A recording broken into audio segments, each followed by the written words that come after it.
সার্জিস এবং হাসানাতে কথা বলে দিল যে আপনারা যদি আইন শৃঙ্খলা ভঙ্গ করেন, আইন নিজের হাতে তুলে নেন, তাহলে আপনাদের সাথে আর আমরা নেই। ঢাকা শহরের 8 পয়েন্ট থেকে আমরা লং মার্চ পায়ে হেঁটে টঙ্গীর ময়দানে গিয়ে সমবেতভাবে জোহরের নামাজ আদায় করছি।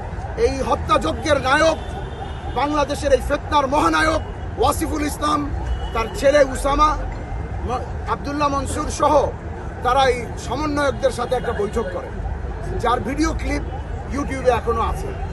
সেখানে সার্জিস এবং হাসানাত আব্দুল্লাহ তাদেরকে আশ্বস্ত করে, প্রতিশ্রুতি দেয় যাচ্ছা এটা হতে পারে, তো আপনারাও জোর করতে চাচ্ছেন, আমরা প্রতিপক্ষের সাথে আলোচনা করে আপনাদেরকে মাঠ নিয়ে দিব, তবে শর্ত হলো যে আপনারা জোর করে 20 তারিখ থেকে 5 দিনের জোর করে 25 তারিখ মাঠ আবার ফেরত দিয়ে দিবে।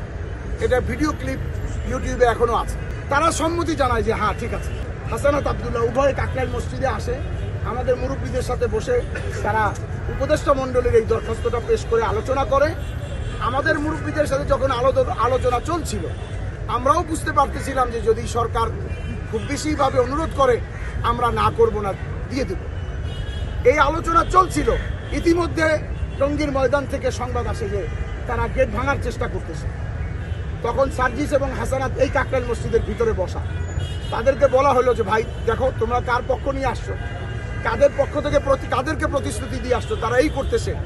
তখন সার্জিস এবং হাসানাত আব্দুল্লাহ তাদেরকে ফোন দেয়, ফোন দিয়ে কথা বলে যে আপনারা যদি, এবং আজকে একটা মিটিং হচ্ছে, হওয়ার কথা ছিল দুই পক্ষের সাথে, এবং এই মিটিংয়ের পরেই হয়তোবা সরকার আমাদের কাছ থেকে মাঠ নিয়ে তাদেরকে সুন্দর সুশৃঙ্খলভাবে বুঝিয়ে দিচ্ছে।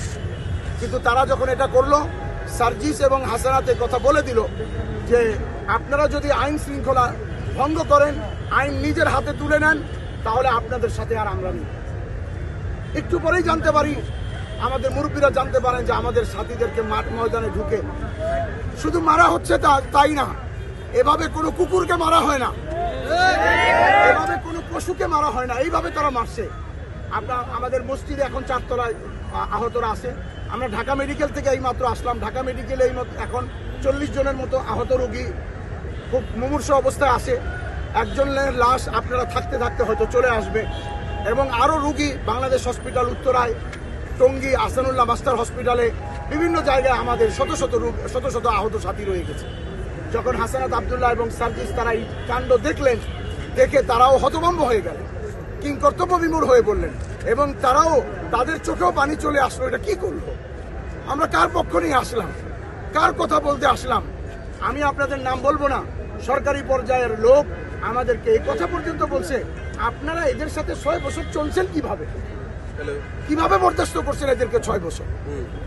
এরা মাঠে ঢুকে এই হত্যাযজ্ঞ চালায়, এরপরে আমাদের সাথে মুরব্বীরা কাকরাইলে জড়ো হতে থাকে, আমাদের মশওয়ারা হয়, পরামর্শের পরে আমাদের কিছু সিদ্ধান্ত হয়।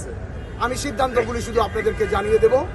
আমাদের একটি সিদ্ধান্ত হয়, আজকে সন্ধ্যার মধ্যে যদি সাদিয়ানি বাহিনী তারা যদি তার মাঠ ছেড়ে না দেয়, তাহলে আমরা আগামী এবং ঢাকা শহরের 8 পয়েন্ট থেকে আমরা লং মার্চ পায়ে হেঁটে টঙ্গীর ময়দানে গিয়ে সমবেতভাবে জোহরের নামাজ আদায় করছি। এবং আমাদের আরেকটি এই পরামর্শ থেকে দাবি উত্থাপিত হয়েছে যে তারা যদি মাঠ ছেড়েও দেয়, তাহলে আমরা লং মার্চ হয়তোবা করবো না। আর আমরা যতদূর জানি তারা মাঠ ছেড়ে দেওয়ার পরিকল্পনা করেও ফেলছে, তার কারণ তাদের যান বাঁচাতে হবে। তারা যে হত্যাযজ্ঞ চালিয়েছে, যার প্রমাণ ভিডিও ফুটেজের মধ্যে আছে, এই জন্য তারা আশ্বাস দিয়েছে যে তারা ভেগে যাবে, ছেড়ে দিলে তো বলা যায় না, ভেগে যাবে। তো আমরা তবুও আমাদের পক্ষ থেকে আমরা তাদের নামে এই হত্যাযজ্ঞের মামলা করব।